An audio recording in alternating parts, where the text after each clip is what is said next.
Halo anak-anak, jumpa lagi kita pada pokok bahasan tentang minyak bumi. Minyak bumi merupakan senyawa hidrokarbon yang tidak dapat diperbaharui karena pembentukannya membutuhkan waktu yang berjuta-juta tahun lamanya. Mari kita saksikan video berikut. Proses terjadinya minyak bumi. Salah satu teori terjadinya minyak bumi adalah teori duplex.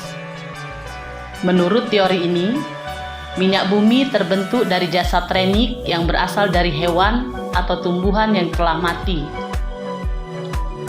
Jasad renik tersebut terbawa air sungai bersama lumpur dan mengendap di dasar laut.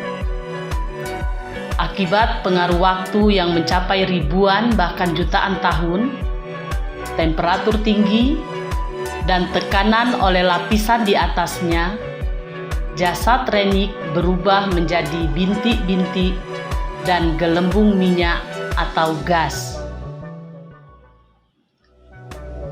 Lumpur yang bercampur dengan jasad renik tersebut kemudian berubah menjadi batuan sedimen yang berpori, sedangkan bintik minyak dan gas bergerak ke tempat yang tekanannya rendah dan terakumulasi pada daerah perangkap atau trough yang merupakan batuan kedap. Pada daerah perangkap tersebut, gas alam, minyak, dan air terakumulasi sebagai deposit minyak bumi. Rongga bagian atas merupakan gas alam, sedangkan cairan minyak mengambang di atas deposit air. Minyak mentah atau crude oil merupakan cairan hitam yang kental yang tidak bisa langsung kita gunakan, tetapi harus melalui pengolahan. Nah, pengolahan minyak mentah melalui dua proses. Yang pertama dengan primary processing, yang kedua secondary processing, seperti pada video berikut. Pengolahan minyak bumi dilakukan dengan dua proses. Yang pertama, primary processing. Pada tahap primary processing dilakukan destilasi bertingkat, yaitu proses pemisahan berdasarkan perbedaan titik didihnya.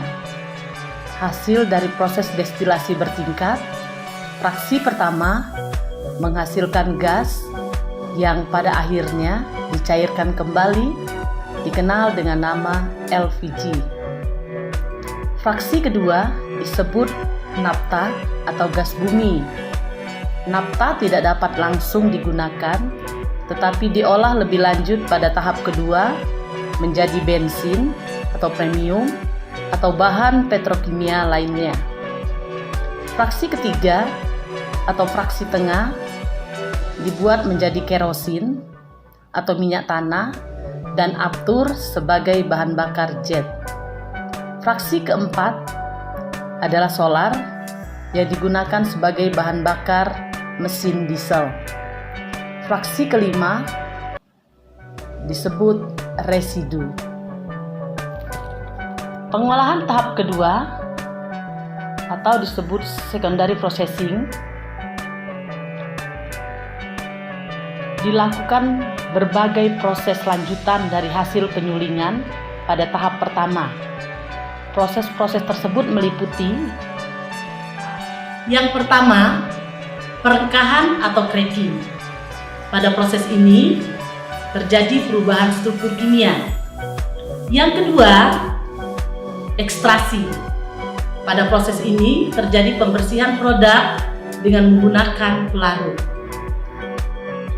Ketiga, kristalisasi, pemisahan produk melalui perbedaan titik cair. Keempat, treating, pembersihan dari kontaminasi. Sampai di sini pelajaran kita hari ini. Sampai ketemu pada pokok bahasan berikutnya. Terima kasih.